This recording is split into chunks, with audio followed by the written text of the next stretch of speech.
किसी जंगल में एक चिड़िया ने चने की फसल लगाई थी। उसकी फसल बहुत अच्छे से आ गई थी।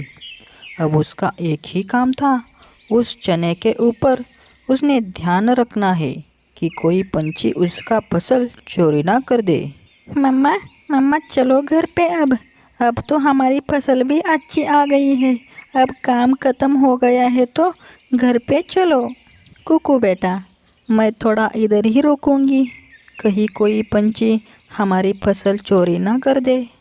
तुम घर चले जाना, मैं आती ही हूँ पीछे से। लाड़ो का बेटा अपने घर चला जाता है।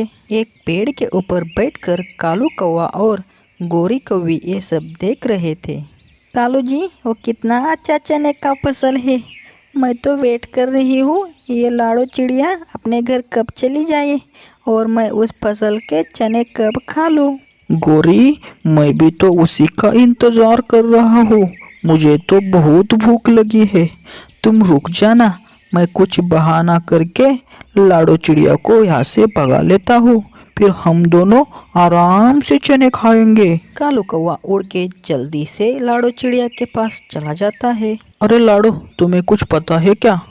कल सुबह हमारा मिट्टू तोता हवाई जहाज से टकरा के गिर गया है। उसे बहुत लगा है।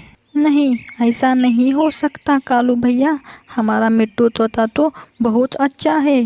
क्या उसे ज़्यादा तो नहीं लगा है कालू भैया? लाड़ो, तुम जल्दी से जाके देख लेना। हमें तो ऐसा पता चला है वो कुछ ही समय में मरने वाला है। अरे अरे, ये क्या बता रहे हो कालू भैया? मैं अभी चली जाती हूँ मिट्टू तोते के पास। लड़ो वहाँ से जल्दी में चली जाती है। वैसे ही कालू कौवा गोरी को आवाज़ लगाता है। अरे गोरी, जल्दी आ जाओ, जल्दी आ जाओ, लाड़ो चिड़िया को मैंने भगा दिया है। गोरी कौवी भी भागते हुए कालू के पास आ जाती है। अरे कालू, तुमने ऐसा क्या बताया जिसे सुनकर लाड़ो चिड़िया यहाँ से भाग गई? अरे दोनों गोरी, मिलके वो सब चने खा छोड़ दो, लेते तुम हैं। पहले चने खा लो, कहीं ना वो लाड़ो चिड़िया आ जाए। मिट्टू तोते, तुम्हें क्या हो गया? तुम ठीक तो हो ना? हाँ गोरी, मैं तो ठीक ही हूँ, मुझे क्या होगा? क्या बात कर रहे हो? फिर वो कालू भैया ने मुझे झूठ क्यों बोला? आपका एक्सीडेंट हुआ है। वो तो तुम्हारी फसल खाने के लिए झूठ बोला होगा। हे भगवान, मैं तो भूल ही गई उनके ऊपर भरोसा करके। मैं जल्दी से मेरे खेत की तरफ चली जाती हूँ। लाड़ो अपने खेत में जाके देख लेती है तो उसके चने बहुत से कालू कौवा और गोरी कौवे ने खाए थे। ऐसे ही कालू कौवा रोज नया नया बहाना करके वो फसल खा लेते थे। उससे बहुत लाड़ो तंग आ चुकी थी। कुक्कू बेटा, तुम आराम करना घर में, मैं खेत में जा रही हूँ। उससे पहले ही कालू कौवा जल्दी आके उसके घर का दरवाजा बाहर से बंद कर देता है। अरे ये क्या?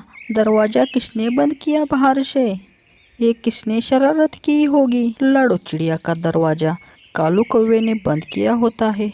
वो बेचारी परेशान हो जाती है और दरवाज़ा खुलता नहीं है।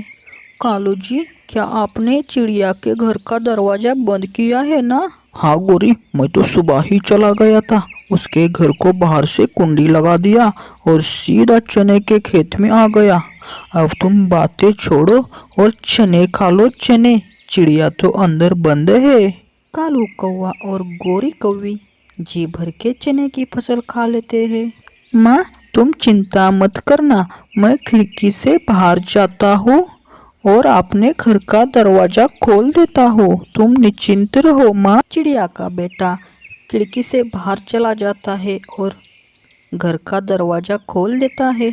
चिड़िया घर के बाहर आ जाती है। लाड़ो चिड़िया अपने खेत में चली जाती है और देखती है अपनी फसल कम हो गई है। हे भगवान, आज भी मेरी फसल कम ही लग रही है। क्या पता कौन चोरी कर रहा है? आज तो वो कौवे भी नहीं दिखाई दे रहे हैं। मैं ऐसा करती हूँ, इधर ही घास के पीछे छुप के बैठती हूँ, देखती हूँ कौन चोरी करने के लिए आ जाता है।